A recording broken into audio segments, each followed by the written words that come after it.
పిత, పుత్ర, పవిత్రాత్మ నామమున ఆమేన్. ఈరోజు అక్టోబర్ 31వ తారీఖు. లూకా సువార్త 14వ అధ్యాయము 1వ వచనము నుండి 6వ వచనం వరకు. యేసు ఒక విశ్రాంతి దినమున పరిసయ్యుల అధికారులలో ఒకని ఇంట భోజనమునకు వెళ్ళెను. ప్రజలు ఆయనను గమనించుచుండిరి. అప్పుడు జలోదర రోగపీడితుడు ఒకడు యేసు వద్దకు వచ్చెను.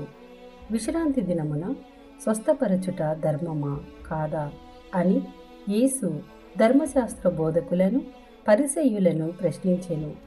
దానికి వారు ప్రత్యుత్తరమియ్యక మిన్నకుండిరి.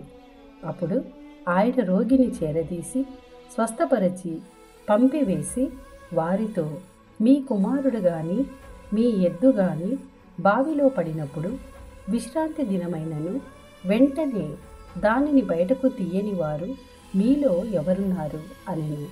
వారు అందుకు సమాధానము ఇయ్యజాలకపోయిరి. ఇది ప్రభుని వాక్కు. సర్వేశ్వరునికి వందనములు.